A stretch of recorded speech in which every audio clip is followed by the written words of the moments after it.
recently I made the super cool glow-in-the-dark Jack Skellington pumpkin. He's adorable, he's still kicking it, lovely.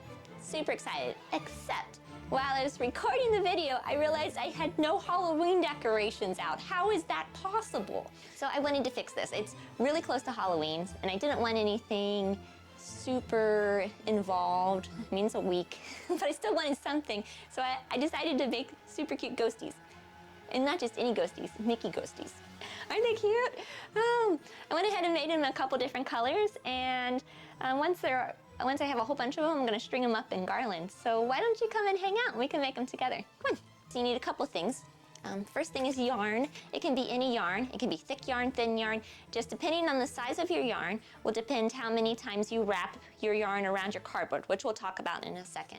You also need some cardstock or construction paper or felt, anything that's a little bit sturdy for your Mickey ears, and a template.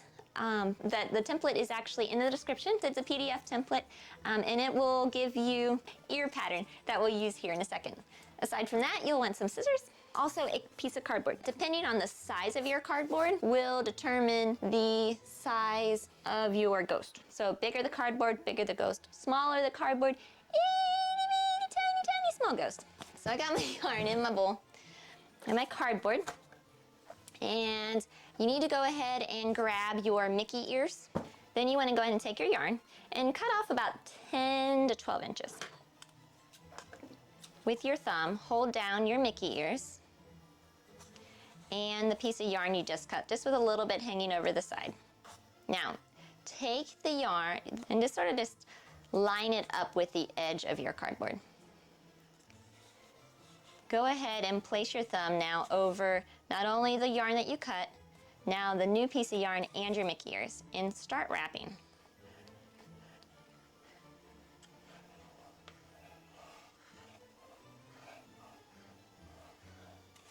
Once you get about 10 wraps in, you should be able to release this hand and just continue wrapping. Now at this point, you need to pay attention to how thick your yarn is. The cotton yarn that I was using, the fine number 2, it took about 125 wraps for me to get my ghostie to sort of look like this guy here. The Lion brand yarn, it's a number 3, and because it's a little thicker, it only took me right under 100 wraps for me to have that same effect, which is good because you don't have to wrap as many.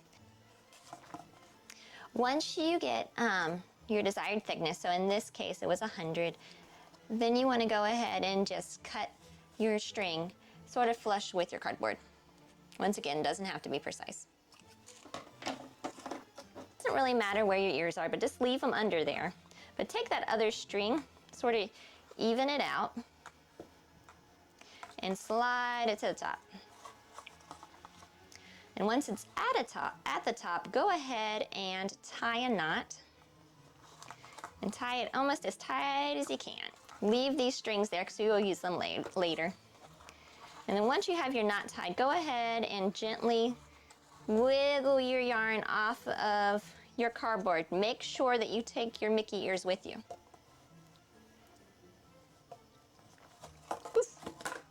Ta-da! He's so cute. And we want to go and make sure that our Mickey ears aren't going to, wander away. And that's what our glue is for. Go ahead and move the yarn just over a smidge so you can find this little like bridge area. And we're just going to put glue just on that portion. And you don't need to do a lot, just like a couple little dabs or a little line. Once your glue's there, go ahead and pull your little Mickey ears gently up to the top where you made that knot, and then give it a nice little pinch.